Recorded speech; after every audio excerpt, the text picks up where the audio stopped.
tarde, good afternoon. Like the other speakers, I'm very happy, even proud to be here in Porto, because this, after all, I'll be living in France for now a very long time, but my heart is stayed in this country, of course.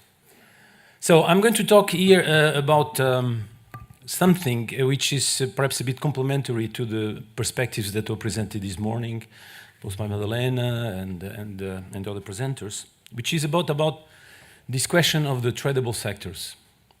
The countries in Southern Europe are countries that have been particularly hit in terms of macroeconomic shocks and in terms of international competitiveness. And in particular, after they joined the euro, of course, countries like Portugal, Spain, even Italy and Greece, of course, were affected by these macroeconomic conditions. I think it's important to understand a bit the role, this particular role of the tradable sectors, transacionáveis, in Portuguese, not only at the country level, of course, but at the regional level. So this is going to be my main focus of my presentation. So let me start with just some general picture about productivity in the OECD. So productivity is now a problem OECD-wide. It's a problem in Europe, it's a problem in the US, it's a problem in Japan, it's a problem a bit everywhere. Only a few countries in the OECD are still benefiting from this sort of a high productivity dynamics. So this is basically the growth of GDP power worked, which is kind of a proxy for labor productivity. And you see the difference between the periods of 2001, 2007, and 2009, 2015. So you see this kind of decline a bit everywhere of the average growth of labor productivity. And what is important is that, as I said, this occurs in the US too. So the OECD has this story about structural policies, about economy-wide structural policies, so the sort of an equation between the level of this macro-structural flexibility on labor, on product markets, and the potential for growth in productivity, right? Because in the beginning of the 2000s, the US was indeed growing at a faster pace in terms of labor productivity than, say, Europe. But actually the US, despite this much lower level of product and labor market rigidities, has exactly the same productivity problem as in Europe. So if we decompose these trends in terms of labor productivity in the usual sort of aggregate production function methodology, so decomposing in terms of the multifactor productivity, the contribution of capital divided by old capital and new capital related to investment in ICT, you see that most of this decline in productivity, in labor productivity, was due actually to a decline in what we call the multi-factor productivity, which is precisely this residual that Andrés was talking this morning, and probably could be related to institutionals and governance factors.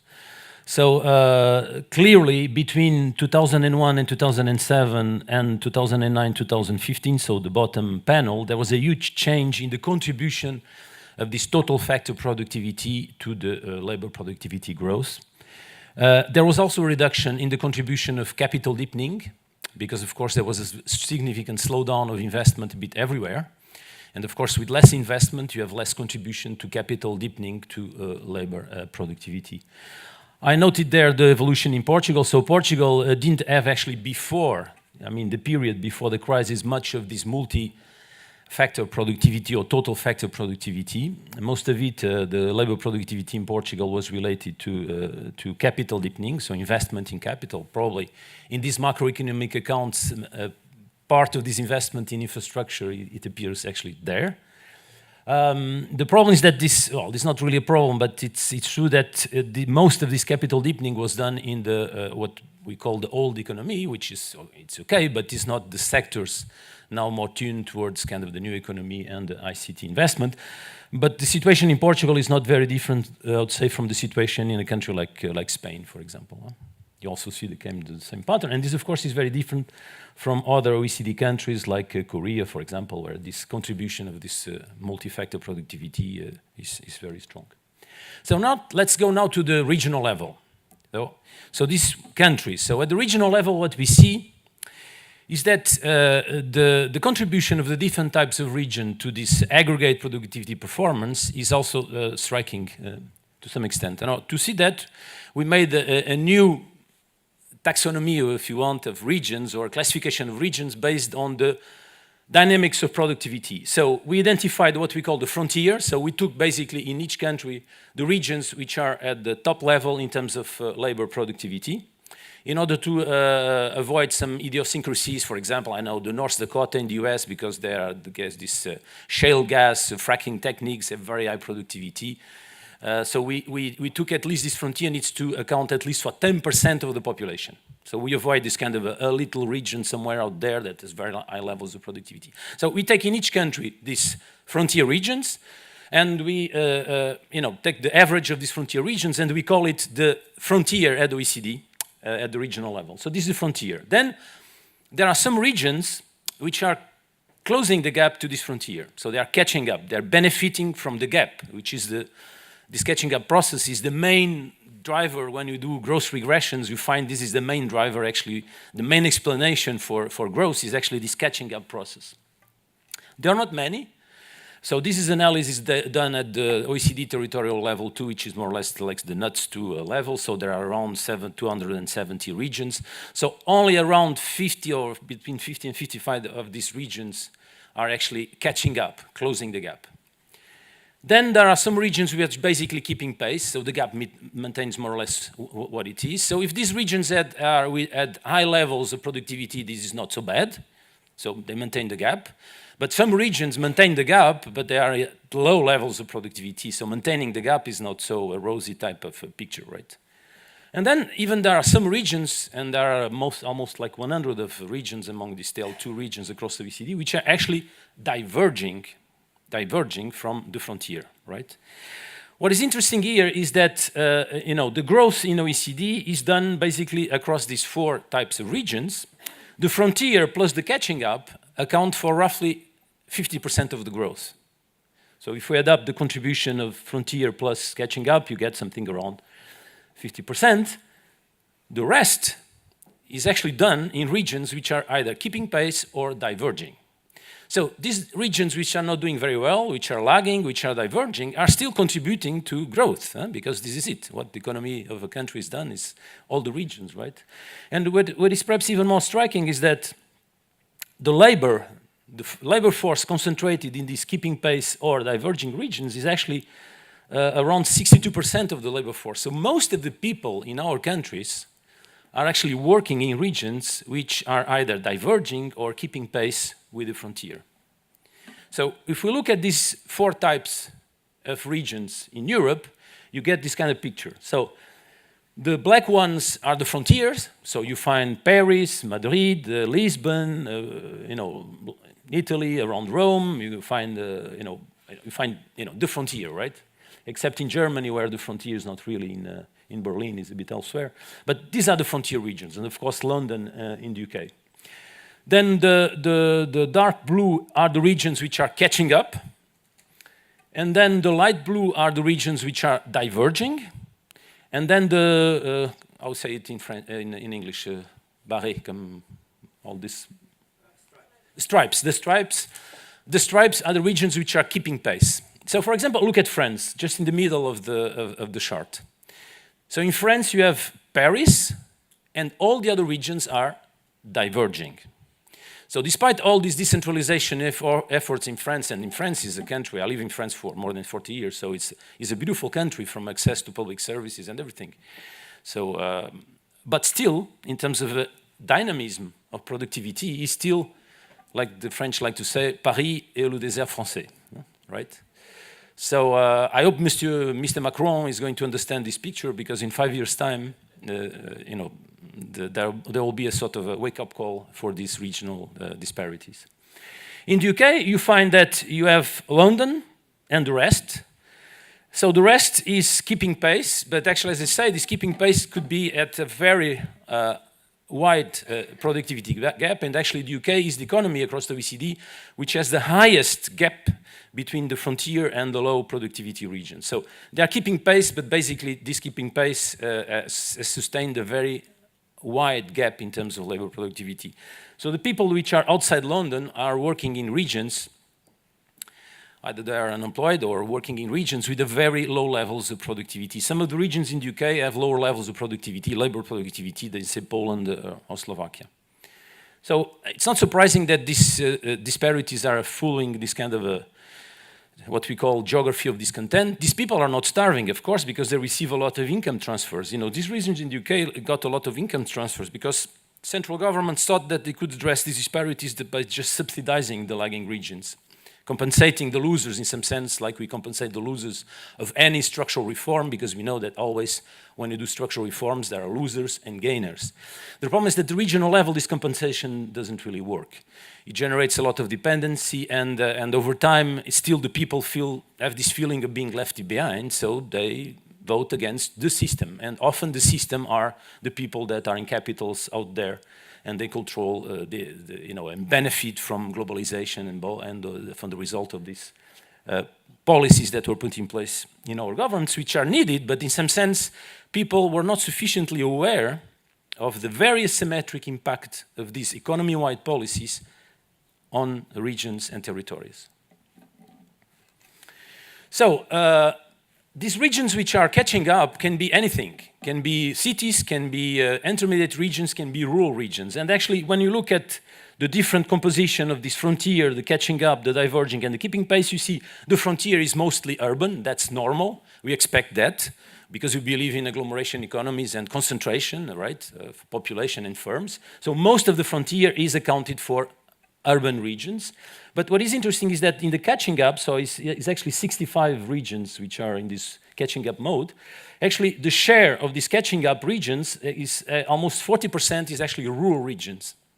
And around a bit less than 30% are actually mostly urban regions. So you can be a rural region and still be in this catching up mode. So this is one of the arguments the OECD says to say that you don't have any kind of fatality of being a rural region. You can generate growth a bit everywhere, and as you see in the next group, the diverging, a lot of the regions diverging are actually mostly urban regions. Above 40% of these regions diverging are actually urban, right?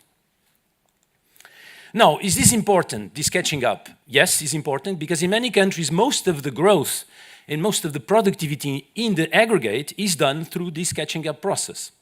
So if you take a country like Spain and you decompose, you decompose the growth and the labor productivity in the country by region.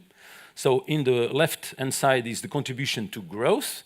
So this is basically the growth rate of the region multiplied by the size of the region. So gives the contribution. In the other end, in the right-hand side is the contribution to labor productivity growth. So you cannot compute this contribution in the same way because basically it's a ratio. So you can do a sort of a counterfactual. So what would have been the productivity in the country without that region? Okay, it's another way of computing the contribution. So what is interesting in Spain, when you look at the chart according to the different regions in Spain, no surprise, you find that Madrid is a big contributing to growth in Spain. But it's contributing because it's big. This contribution is the size multiplied by the growth rate. So Madrid is contributing to growth in Spain because it's big. It contributes almost more than around 1/4 of the growth rate in Spain is generated in Madrid. There are other regions also contributing to the growth rate in Spain, like, for example, Catalonia or Valencia, and actually even Andalusia. So the contributions to growth, you find it mainly in Madrid and in some other regions. But the contributions to labor productivity, so this contribution of the different regions to the productivity growth in the country, and of course, in countries which have a declining labor force, which are aging, like Spain. Spain is one of the most aging countries in the OECD, together with Japan or Germany. The only thing that generates growth over the long term is productivity, because you don't have any more the contributions from the increases in the labor force. So you see that most of the growth of the productivity growth in Spain is actually generated outside Madrid. So most of the contributions are in Castile, in Catalonia. So Catalonia is both contributing to growth and to productivity. But actually, if the productivity in Spain is a little bit, positive, not very big, is because there are regions contributing to this aggregate productivity through the catching up process. And actually Madrid has a negative contribution to labor productivity growth. But even if productivity growth in Madrid is high in terms of levels, in terms of the growth process, is not Madrid which is contributing to the aggregate productivity. If you take a country like France, it will be exactly the opposite. You find Paris contributing both to growth and productivity. A country like the UK will be exactly the same. London contributes to growth and to productivity, okay?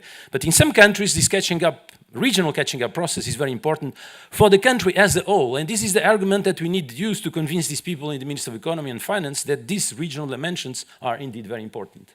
So this is the same pattern in Portugal.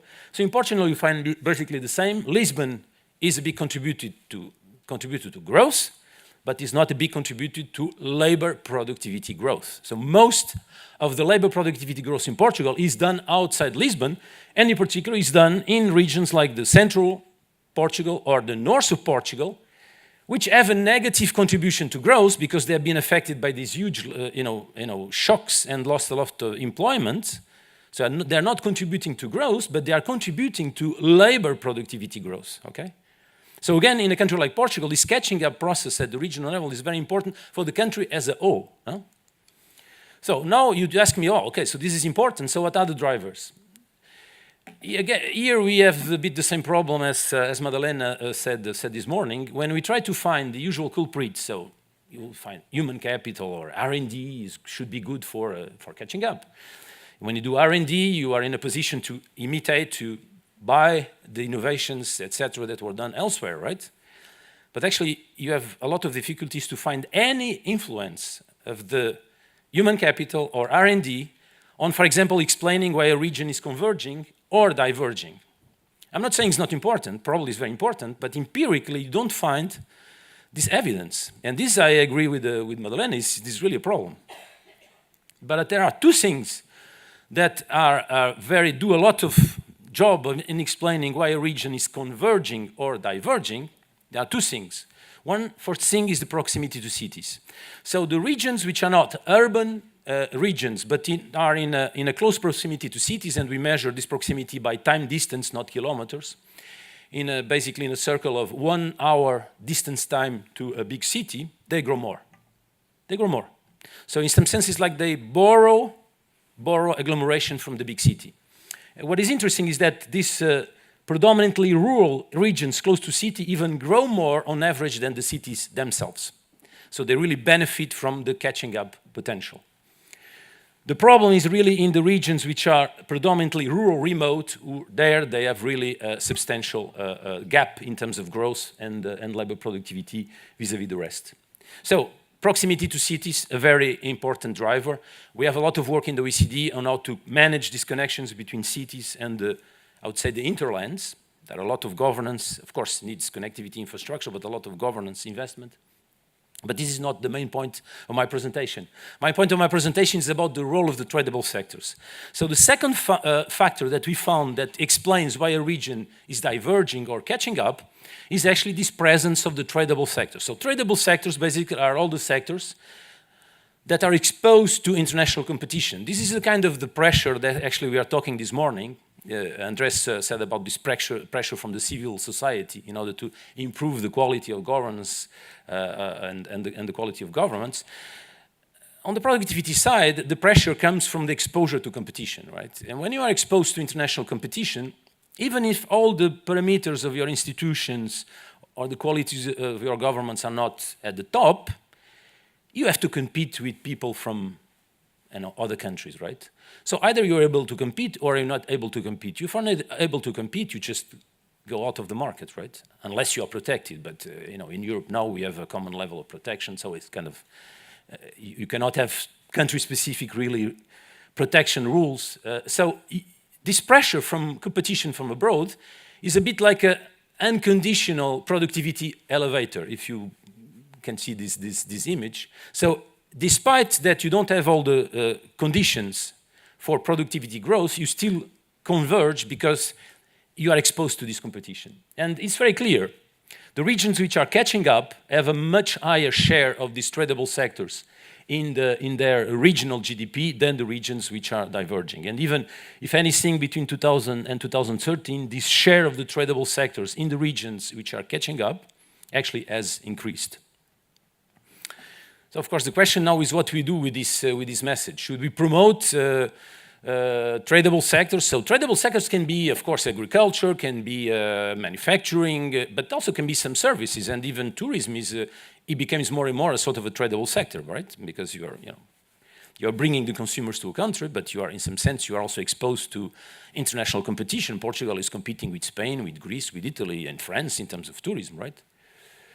So, what you see in this chart is that basically there is a decrease in employment, in the sense that these regions which are catching up and are a strong presence of the tradable sectors are losing employment. You see the decrease. But this decrease in employment is not bigger than the regions which are actually diverging. Okay? So clearly, if you put in a regression, some variable captured this intensity of the tradable sectors, would find that as a strong positive sign in this catching up process at the regional level. So how this contribution is done? You can increase productivity by three different manners. So basically, you are in a sector and you increase productivity in the sector. You are producing, I don't know, agro-food, you are able to increase productivity in your sector. You can also move resources from sectors which have a higher rate of productivity growth, which are higher potential for productivity growth, which are growing faster in some sense. And you can move resources to sectors which at your base level actually have a higher level of productivity. So you can do these three different ways of increasing productivity, right? The contribution of these tradable sectors to productivity is mainly to this within sector convergence of productivity. So in the tradable sectors, it's not that you're moving from one tradable sector to a not tradable sector. Let's say moving from textiles to tourism, or to, I don't know, from textiles to agro-food. It's mainly increasing the productivity in each of the sectors, okay? So you see that very clearly in the countries which have high rate of productivity growth. In Portugal, again, you didn't have much of this productivity growth, but you still see a little bit of this effect. In the non-tradable sectors, so non-tradables is basically all, of course, most of the public sector, a large part of the private services which are not directly exposed to international competition. You think about restaurants, for example. They're not really exposed to international competition. And our economies now, on average in the OECD, are mainly made of services, right?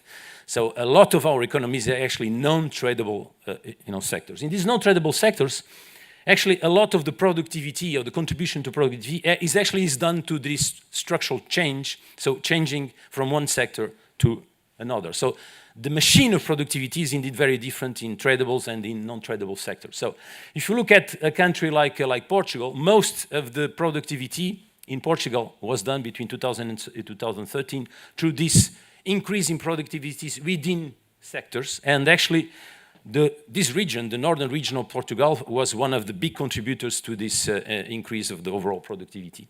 The problem is that this process is costly. If you take, that's the chart that Hugo presented this morning, you put in an axis the average employment growth, so the change in the labor factor, and in the vertical, the average productivity growth, and you do see that, for example, in this northern region of Portugal, in the manufacturing sector, you have a huge increase in the labor productivity growth, between 3 and 3.5%, but with a huge employment loss, minus 3%. So overall, between these 2 years, you lost like 180,000 jobs. 180,000 jobs in this region between 2000 and 2013. Were jobs created? Yes, they were created, for example, in the tradable services, but there was only 20,000 jobs. So this process of catching up is very costly, because indeed in the tradable sectors, as I showed, there is not much of this change from one sector to another. So overall, the northern region of Portugal suffered a very huge, large employment loss, and the central region of Portugal is more or less the same. In these two regions, you get between 2000 and 2013, something around 300,000 jobs, which is huge, huge. So this is a huge cost. But of course, productivity increased. So Many enterprises closed down. Some enterprises are even what we call zombies, so they are still alive, but they are not really viable. But the enterprises that remained, they are extremely competitive. I visited companies here in the northern region of Portugal in the textile sector, which are producing extremely sophisticated goods, very high quality, etc., but they are very few. So, if you look at the contribution of these tradable sectors in the aggregate, and you use the classification that Andrés used this morning across Europe in the low growth and low income regions. So the low growth basically are the regions in the southern part of Europe, so Portugal, Spain, etc. The low income are the regions in the eastern part of Europe, so Poland, etc. So, countries, Romania, etc. So in the low-income regions, you see the importance of these tradable sectors. So here they are decomposed by tradable services, manufacturing, agriculture, etc. You see the importance of these tradable sectors to generate this aggregate catching up of these countries. In the low-growth regions, so in the southern Europe, you don't see much of it. Actually, you saw this, this sort of a negative problem of growth, and most of the growth dynamics is done in the tradable sectors. And in the other regions of Europe, you see that one of the most dynamic sectors is actually the tradable services, and together, of course, with the non-tradables. So we are talking here about very important, this is very important to understand how the fabrics of productivity is done in a more granular way. If you keep doing policies which target averages, the average productivity, the average employment, or you do it in a sectoral manner, I think you miss a lot of it, right? Now the question is, what policies can do? And here, first of all, we have like a territorial impact of these tradable sectors. These tradable sectors are not everywhere in the economy in the same way. And if we use a classification in terms of clusters, and you decompose by mostly urban cities, intermediate regions, and mostly urban, you do see that there is a striking difference between what exists in cities and what exists in rural areas. So if you look at the cities, so the cities are the blue, the intermediate is the gray, and the rural is the light blue. So you see, in terms of existing sectors in cities, you see music, communications, video, biopharmaceuticals, financial services, insurance. So these are tradables, but are very high quality. They are really in this upper scale of the tradable sectors, generating very high value added. When you look at the end, footwear, forestry, leather, fishing, apparel, agriculture, non-metal. So all these clusters of the tradable sectors are not in cities, are mainly in rural areas. So this is important because when you look at the impacts of globalization, this is where the impacts of globalization are very differentiated across the territory. In large cities, you have mainly either very high-value clusters of the tradable sector or services which are non-tradable. So people in cities don't feel this kind of pressure from globalization and market integration that can be felt, for example, in an intermediate or rural region which had one industry and suddenly this industry was hit by an external competitiveness shock. So, of course, the shocks outside the big cities are much more idiosyncratic, then they are perceived in a much stronger way. In France, when there is a plant closing close to Nantes, the ville de Nantes, and the other day, in the front page of the 8 o'clock news or in the newspapers, in Paris, every day probably you have dozens of companies being created and destroyed, thousands of jobs being created and destroyed, nobody really cares about it. So it's not surprising that you find this kind of a geography of discontent, that people in cities vote for more liberal, open, globalized world, and the people in these areas vote for something a bit more protective, right? And as Andrés said, it's not the poorest people that vote for populists, actually these people which are a bit in the middle. Huh? One thing that you see also is that clearly cities are able to attract most of these high value-added sectors, things like information communications, finance, etc. Clearly the creation of enterprises in these high value-added sectors, this is why we are investing in human capital in our economies, right? Because we want this shift in our economies towards these high value-added sectors, because the other sectors now are being produced in countries like China, India, et cetera, right? But this creation of enterprises in this sector occurs in a very symmetric way across territories and mainly in cities. So what are the policies? So what governments can do about this? So first, there are the macroeconomic conditions. And one key parameter of this tradable, non-tradable is the price of tradables to non-tradables or non-tradables to tradables. This price of the non-tradables to tradables is actually what macroeconomists call the real exchange rate, right? When there is a real exchange rate appreciation, the price of non-tradable sectors to tradable sectors goes up. So what that means? That means if you are an enterprise, what you do? Well, you go to the non-tradable sector, right? And if you are a consumer, what you do? You go to the tradable sector because the prices are lower. So that means that on the macroeconomic side, you have this kind of imbalance between an excess supply towards the non-tradables and an excess demand towards tradables. Usually, you resolve this kind of macroeconomic imbalances by depreciating the exchange rate, right? But when you are Portugal, you belong to a currency area like the euro, you cannot depreciate. So Portugal had to live with this huge macroeconomic imbalance for a couple of years. When you compute the OECD, this was something done in 2014 for the economic survey of Portugal. They computed the price of these tradables to non-tradables. And in Portugal, between 2001 and 2010, 11, there was an increase of this price of 35%. 35%. So that means that it's like having an exchange rate, a real exchange rate appreciation of, say, what could be a sort of fictitious Portuguese currency vis-à-vis the rest of the world. So this, of course, induces a loss in competitiveness, but also in the economy generates a lot of incentives for closing textiles companies and opening restaurants, for example, right? Nothing wrong about that. The problem is that the productivity in textiles or in the manufacturing probably is a bit higher than the productivity in a restaurant. So this has a dampening effect on the aggregate productivity of the country. Can we do something about that?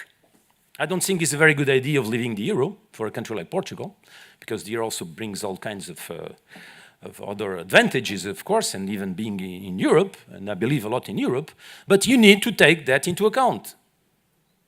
You need to take that into account. You're not going to do the same kind of policies in front of these macroeconomic shocks or without these macroeconomic shocks. So there is an adjustment, and these prices are going down, and mainly this was generated by the depreciation of the euro after 2012.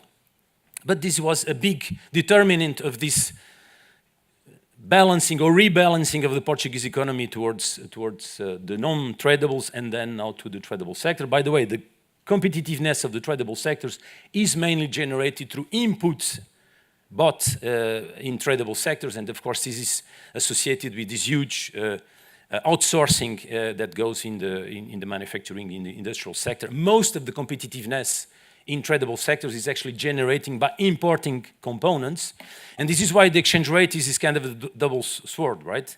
Because you need to import these components, so if your exchange rate is a bit overvalued, actually your costs, the costs of the intermediate inputs are lower. Germany has done a lot of that.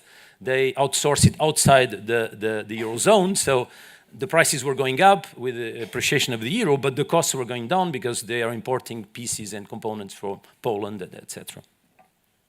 So this is the first, of course, and these macroeconomic conditions at the regional level have a strong impact.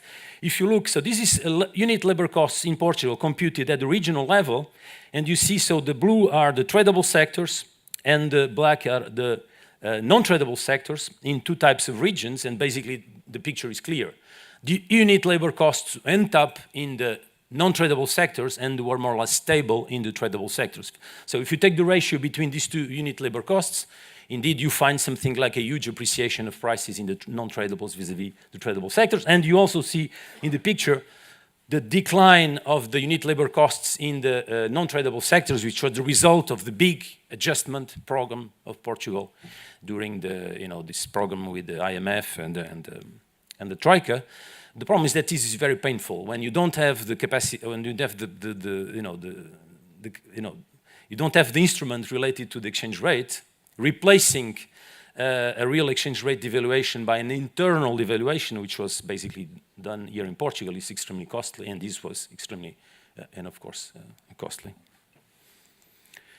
A second component which is very important is the structural policies. And the OECD, actually, these economy-wide policies in product markets, labor markets, have an impact on regional productivity and regional catching up.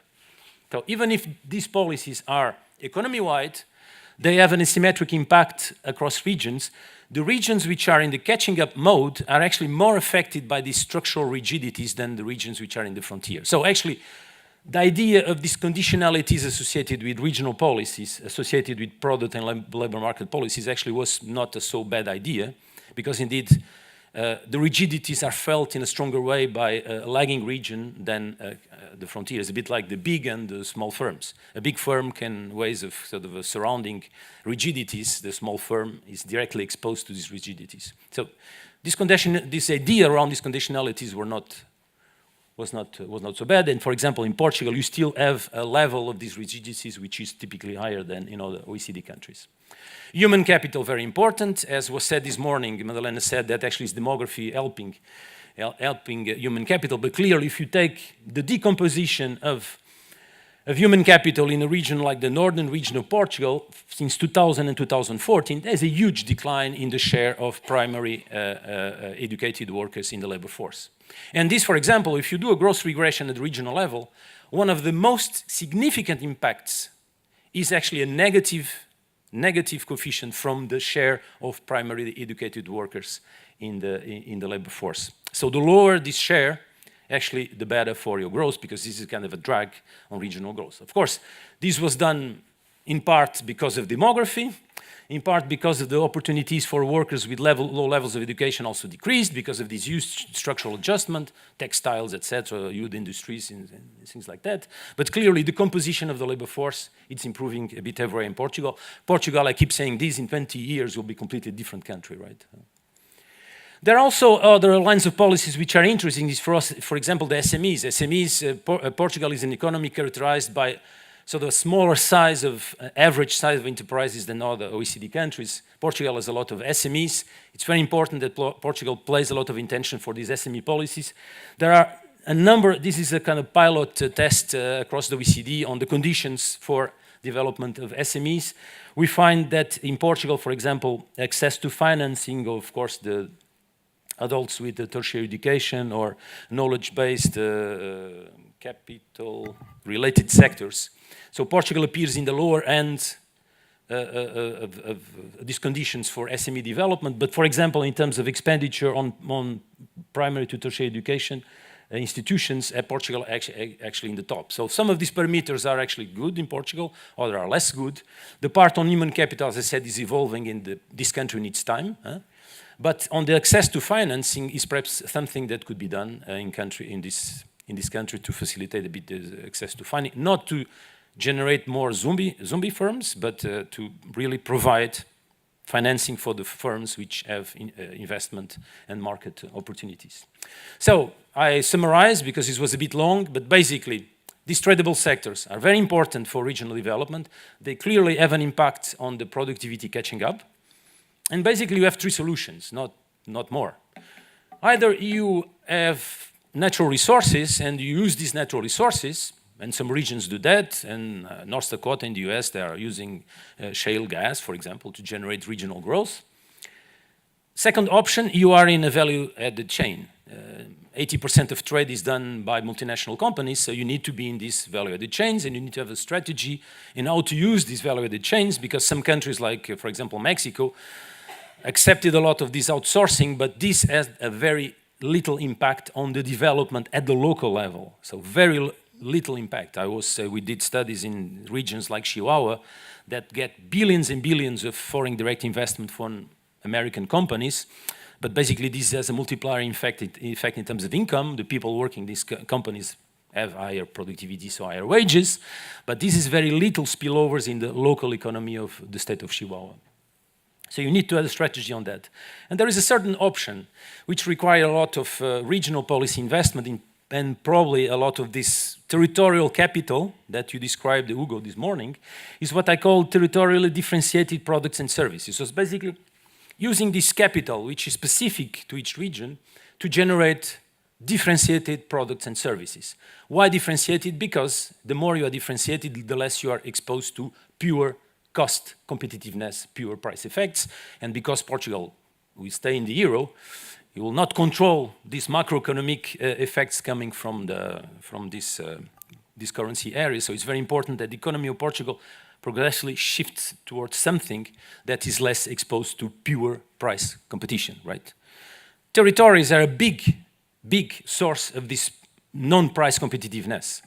Think about in the agro-food sector, for example, wine or olive oil, or these products, you have almost like an infinite capacity to differentiate and generate a territorial sort of diversity of these products, and the consumers like this kind of sort of territorial differentiation because they also perceive a sort of quality effect associated with that. So this is, I think, a very important aspect of this territorial competitiveness, but for that you need, and I come back to this discussion about decentralization. This morning, Andrés said, you don't know. I think that I agree with you that certain stages of development go with a certain level of centralization. I mean, you can do it through a sectoral policy. France developed in the 60s, 50s, 60s, and part of the 70s through these big sectoral policies. But when you reach this kind of a middle income trap, I do believe that you need a certain level of decentralization, because that means that your government, your central government, would have to have as many policies as regions and cities, because all regions and cities are different. They have different conditions. They require the sort of a differentiated approach. The central government is not going to have a policy different for each region, right? That means that you need to mobilize these local, these regional competencies, capacities to identify a strategy. And for that, you need a little bit of decentralization. Now, the big risk with this decentralization is to do it in a uniform way. You mean I'm going to decentralize all regions in the same way. Now, in the OECD, what we defend is what we call asymmetric decentralization. So you can experiment. The UK, for example, has done a lot of work on that with a sort of an asymmetric decentralization. So you give new competencies according a bit to the capacities existing in the different types of regions, and the capacity, especially in each region, to say what they have to offer, not what they need, but what they have to offer, right? And this requires a sort of a strategy, right? So in Portugal, these capacities at the local level, they are, of course, different, like in all countries, and sometimes very asymmetric.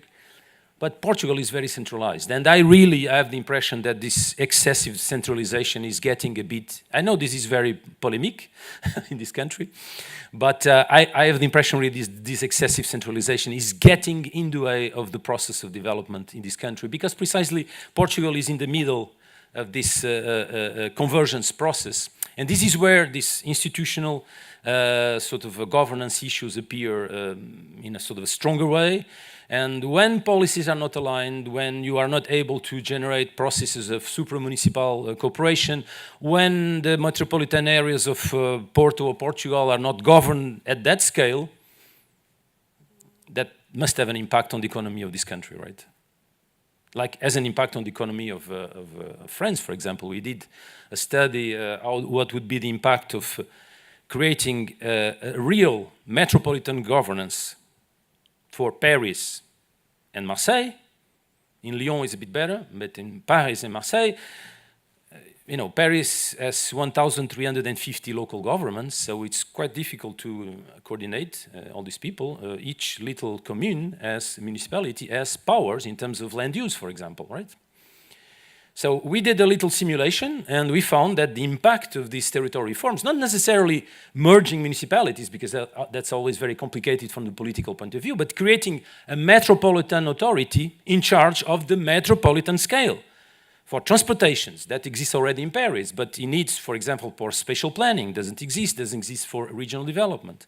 So that impact for Paris and Marseille was actually much bigger than the impact for generating additional product and labor market reform. So Monsieur Macron, for example, is going to flexibilize the labor market, which probably is going to be quite a painful road, we don't know.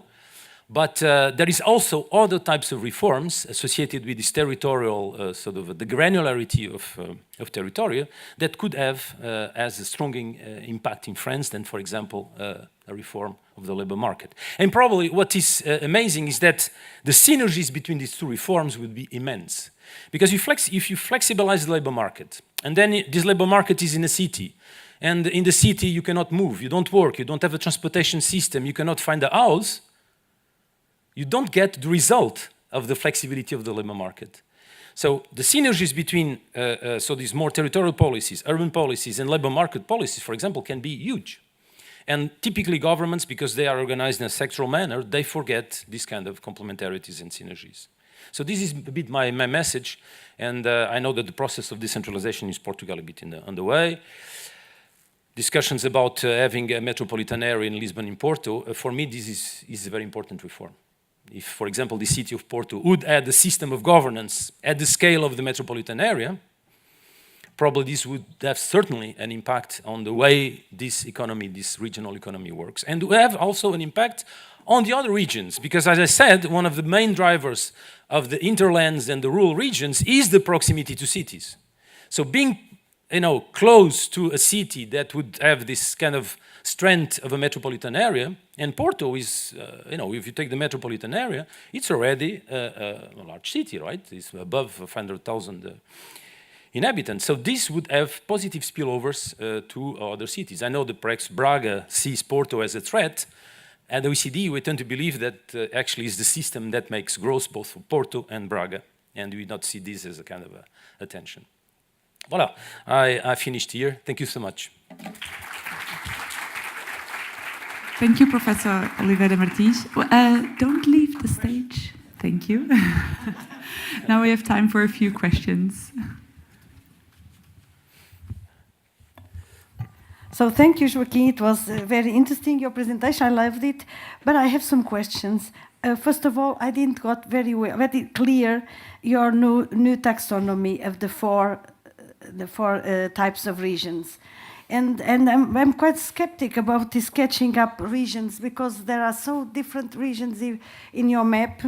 And when taking only the Portuguese regions that you included in catching up regions, North and Centro, and this analysis of the productivity growth, I look at the graphs of your charts, and when I look at the unit of the chart with the unit labor costs, and I see Portugal down, I believe that some of these catching up regions that you include in your area, actually the productivity gains came from lower labor costs and integration in global production networks or global value chains, as you named it. And I'm afraid that it is because of this and not because of a real catching up process. Yeah. But it's because these regions are integrated in the chains and are controlled by global buyers, or even local, maybe. And it is everything because of the lower labor costs. I don't know. Madalena, the productivity is the ratio between output defined in real terms and labor input. Yeah. So the labor costs are not in this ratio. It's the output defined at constant prices. No, but they are.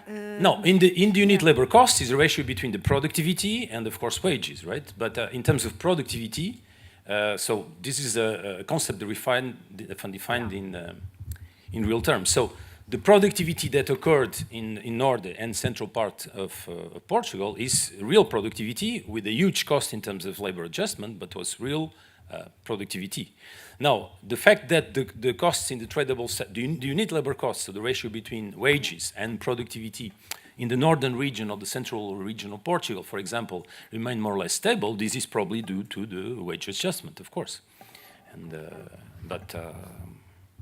the productivity gains were there. And what I tried to convince you is that the productivity of Portugal as a whole, very little productivity that existed in Portugal as a whole, was actually made by this huge adjustment in regions like northern part and central part of Portugal, which paid that productivity gain by a huge labor adjustment. Is that okay? What about the criteria to the four types? So the four types, usually when people talk about conversions, they compute this conversion by basically, for example, comparing average growth rates. So is the region growing above average or below average? So that's, I think, not very good way of making this calculation. So we use what we call the Malquist index, so which basically decomposes the catching up into parts. One component which is due to the movement in the frontier, and another part which is actually due to the catching up. Because the problem is that when you compute this gap vis-à-vis the frontier is moving, right? So you need to take into account the movement in the frontier in order to compute the catching up. So this is it's just a little index, but when you compute like that, you can really measure accurately if the region are really closing the gap with the frontier or not. So when you do that, you see that regions are closing the gap, others are diverging, others are keeping pace, right? So but it's very, very standard kind of a method of decomposing the catching up process.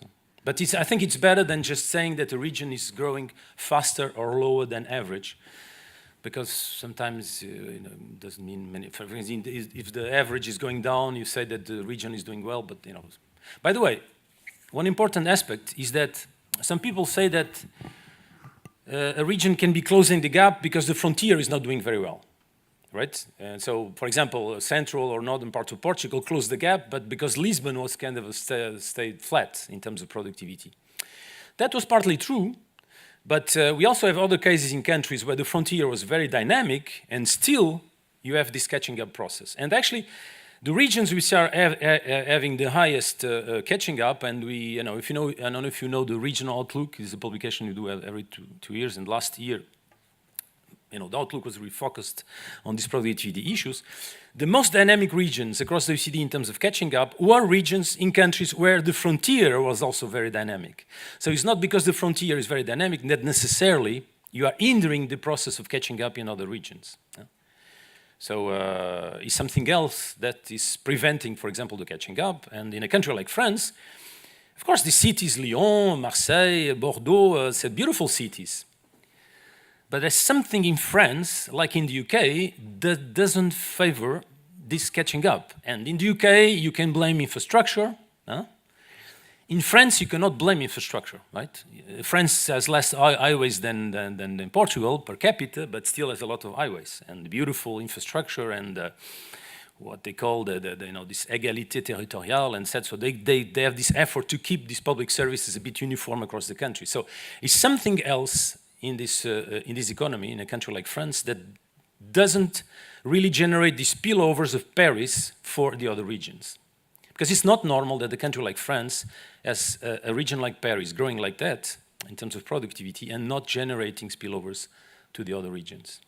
I'm not sure, by the way, that the territorial reform that they did recently, because they had 26 regions and now they're only 13. So the regions now in France are bigger, but they don't have more resources, because in France only 2-3% of the public expenditure is done by these regions, and compared to 25% in Switzerland and 20% in Germany. So these regions are bigger, but they don't have more resources. Usually when you do this process, you don't really generate gains. So they did this reform, but I'm not expecting much in terms of efficiency of this reform. And even in some cases, these generate sort of strange issues. For example, I was the other day in Champagne, at Reims. And Reims is closer to Paris than Strasbourg, of course. And now Reims is in this big region with the capital in Strasbourg, and they're very concerned about the fact that all the spillovers with Paris are going to be lost because of this new regional breakdown. In France, the big problem is the excessive municipal fragmentation. France has 36,000 municipalities, 36,000 municipalities. The average size of municipality in France is 1,600 people. In Portugal, it's 30,000. So Portugal saying that sometimes you need to merge municipalities in Portugal, but compared with France, you are in a very good sort of a situation, right? So France suffers a lot from this excessive fragmentation, and clearly this fragmentation, we had sort of estimates, calculation with that, using microdata and everything, I think, was done in a proper way. This fragmentation has a very negative impact in terms of productivity, and also in terms of spatial segregation. The cities which are very fragmented from the governance point of view generate less productivity and are more unequal. So they generate less of this inclusive growth that everybody's looking for. Thank you, Professor Oliveira Martins. I think that will be it. No more questions? Oh.